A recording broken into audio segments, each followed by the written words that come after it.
Hello everyone, and welcome to the lesson portion of this video following the performance of the song My Curse by Killswitch Engage.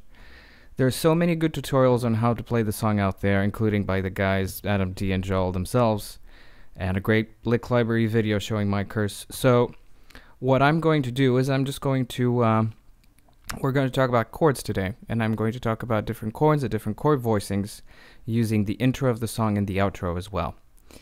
Let's pretend that you know how to play the song. I'm sure you do, actually. Let's pretend that you know the song, you know every single note. You don't know what the chords are, you don't really care about their names, anything. What we're going to do today is we're going to extrapolate on the information in these chords, and then we'll see what kind of voicings, chord fingerings we can come up with, and maybe we'll give a name to a couple of those things. I believe this is the sort of the true lesson of the song. After you've done playing the song, this is the next level you can take it to. You can start your own interpretation of things. All right. So I played the intro, and after that I played a couple of chord voicings that I derived from the outro, from one of the guitars of the outro. So let's see how I came to those. And by the way, all these are going to be included in the tab that's attached to this video. So pretty much follow the link below to get the tab to see how I went from point A to point B. Okay, let's start with the first part of the intro, what guitar 1 is doing.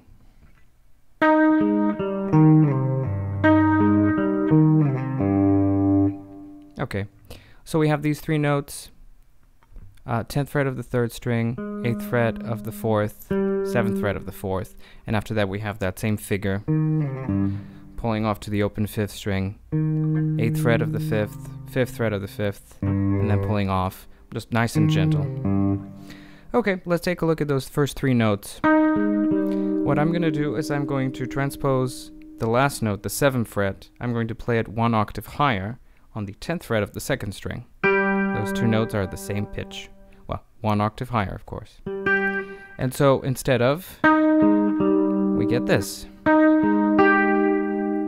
If we couple that with the bass that's already in the song, we get this chord, which is exactly the same chord as the first chord of the song and the chord in the intro. So we can see that that line, which is not played by clean guitars at the end of the song, is in fact derived from this chord. Happens to be a major 7 chord. All right, so that's that. Let's follow and let's see if we can actually play the outro with this chord progression. Not that bad. Let's follow the bass down. Our next bass note is right here, but maybe this particular fingering is going to prove a little too difficult to follow. So let's find again these 3 notes, but let's find a different fingering for them a little bit further down the neck where it's a little bit easier to play. So taking these 3 notes again, I'm going to put these 2 here, and then I'm going to retain the 7th fret here on the 4th string, so we get this. Followed by, and coupled with the bass, we get just a lovely sounding chord on its own. So that's our second chord transformed.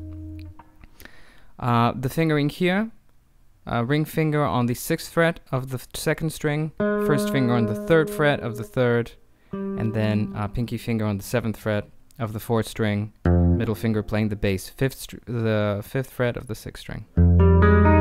Beautiful sounding thing, and we'll have to find a different place to play this line as well. And I'm going to play it here. 3rd fret of the 4th, 5th fret of the 5th, and then pulling off to the open 5th string. So slowly we have.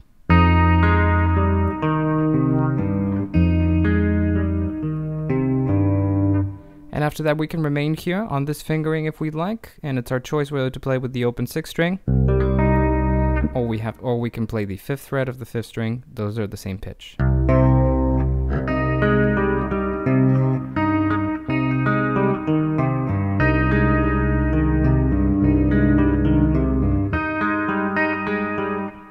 So let's see. We have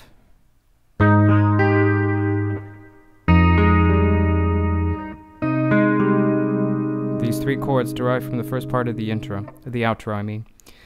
Okay, so while guitar 1 is doing that, guitar 2 is playing a line similar to this one, but starting just a little bit higher on the neck.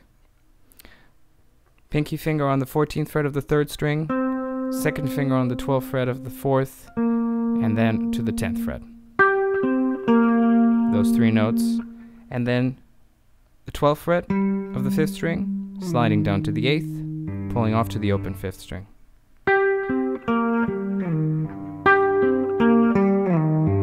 Okay. following the same logic, we'll see if we can we can get these three notes to sound harmonically, meaning in a chord. We can play them as an arpeggio. So we'll find those two notes a little bit further down here, and then the note on the 10th fret will remain, so we get this lovely fingering. Coupled with the bass, we get this lovely chord, and this is a major 7/9 chord. Sounds lovely. And so if we want to play it again with the sliding figure, we get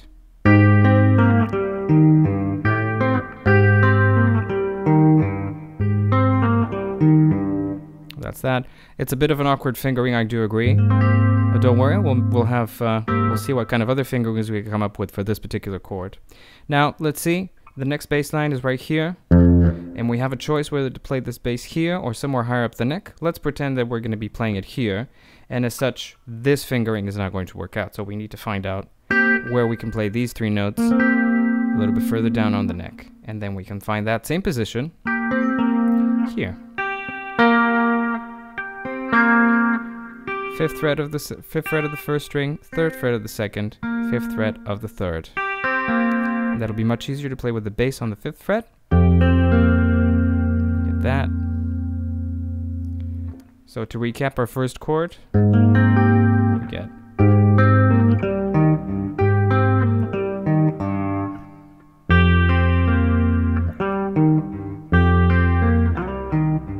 and then we have a choice whether to play the open 6th string or to play the 5th fret of the 5th for the last one. If we put all of these together, if we play the chord, we come up with a minor 7 chord. Very interesting, right? Most of these chords are used to sort of jazz up some pop songs or kind of reside sternly in the realm of jazz, and here we have them in a song that's ostensibly in a metal genre, even though it's more of a ballad.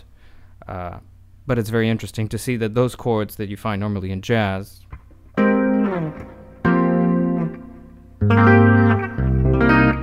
are found here as well. Alright, so let's see if we recap the last 3 chords from here.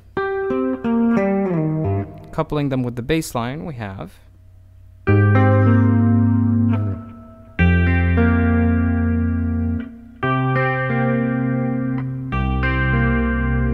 wonderful.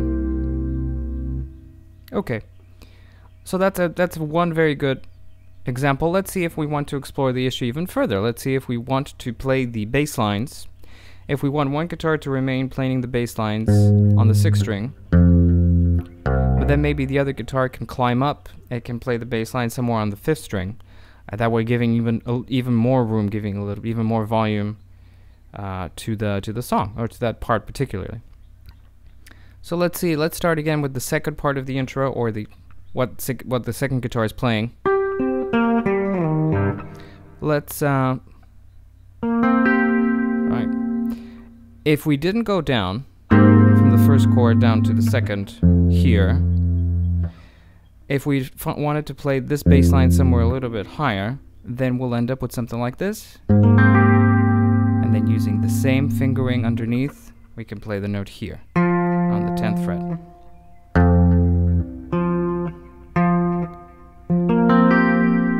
So we get this.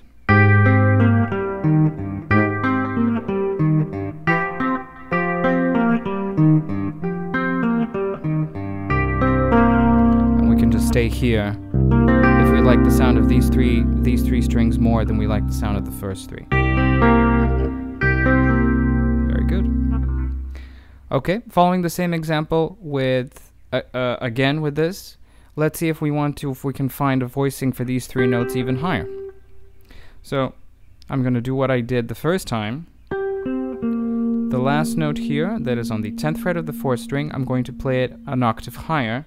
It's going to be on the 13th fret of the 2nd string. And so instead of this, we will get, and that becomes our new chord shape. And then we have to find the bass line, which is here. It's going to be also on the 13th fret, but this time of the 5th string.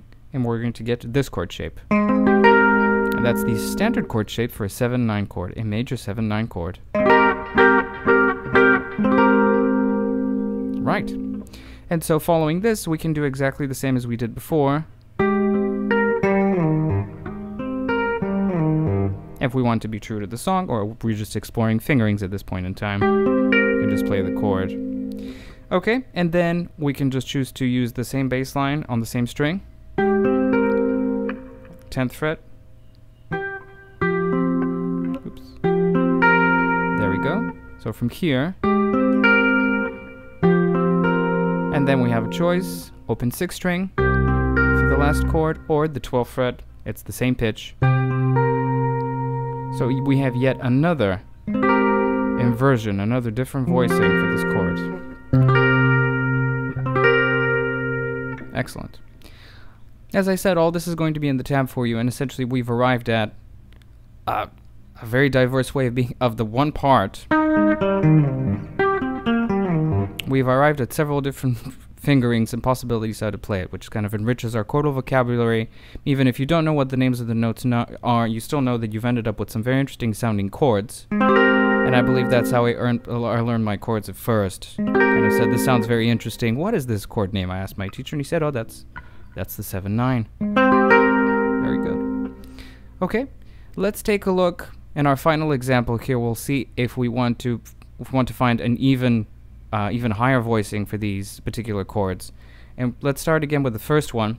Well, what I'm going to do is I'm going to take the lowest note of the chord, and I'm going to try to find an equivalent of it 1 octave higher. So instead of having this on the 4th, 3rd, and 2nd strings respectively, I'm going to take it up to the 3rd, 2nd, and 1st.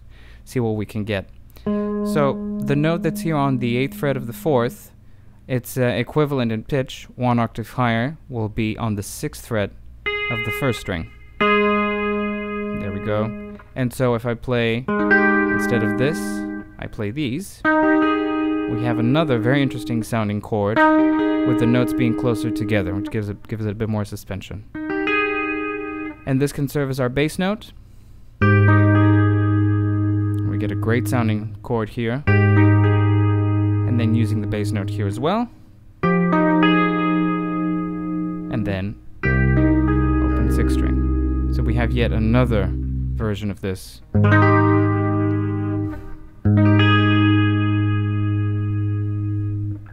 then here.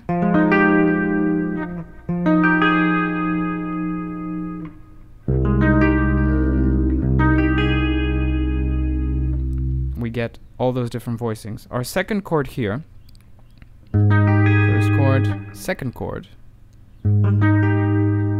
So we're just, instead of playing the bass here on the 5th fret, we're playing it up on the 10th, on the 5th string. Here we get another very interesting chord, very jazzy, which is the minor 7/9. Here we have the major 7/9, and this is the minor 7/9. Okay? And then the last, we choose to play it like that, with the notes on the 3rd, 2nd, and 1st string respectively, to get some very interesting sounding voicing. It's the same notes. It sounds a bit different. And then if we do exactly the same thing with our other chord voicing that we came up with what the guitar 2 plays, and we've forsaken that line for a little bit, we can add it on, or we can choose to leave it out. If we follow the same example, because we arrived at this, the lowest note being on the 12th fret of the 4th string, I'm going to play the same pitch 1 octave higher on the 10th fret of the 1st string. And so instead of this fingering, we arrive at this. Played with the bass note, so instead of this, we get this.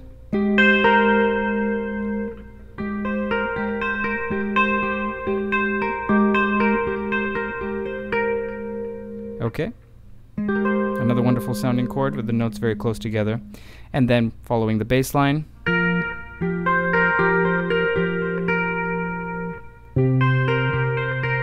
so we would have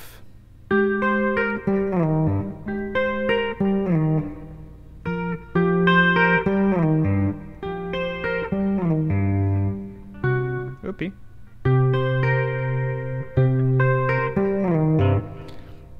As you can see, after we find some voicings that are a bit more stretchy, oops, I can't even play it correctly anymore. Playing the tag, the ending of that, becomes a little bit more difficult. So we'll have to find another place for that as well if we want to keep it close to the song. So it's just for the sake of practice here and just for the sake of exploration. I'm going to try to find a higher equivalent of these notes. So we have the 12th fret, the 12th fret sliding down to the 8th, pulling up to the open string. And let's see if I can find those octaves. Okay.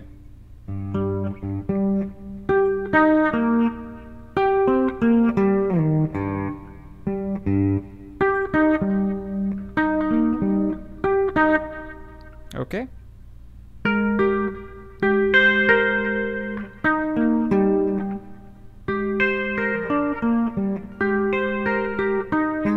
There we go.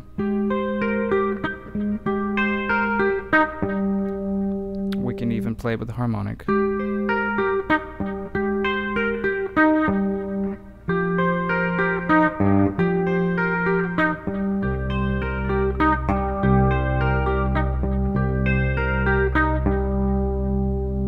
There we go. So it's a bit of an exploratory mission here at the end, but as you see, we can arrive at very interesting things when we try to pick apart the chords and just pretty much assemble the riff, the notes that have been put together in a riff form. We can make whole chords. So just a quick recap. From guitar 1, we had this, and we ended up with these chord voicings.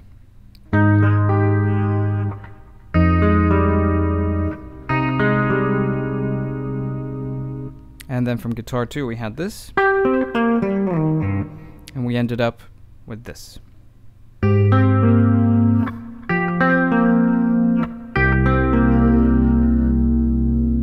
Or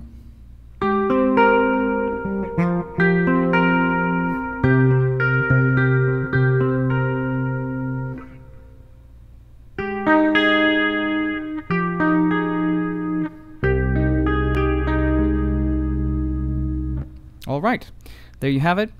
Check out the tab for detailed descriptions, and of course check out my website for an analysis into the song structure and also in this part. Thank you very much.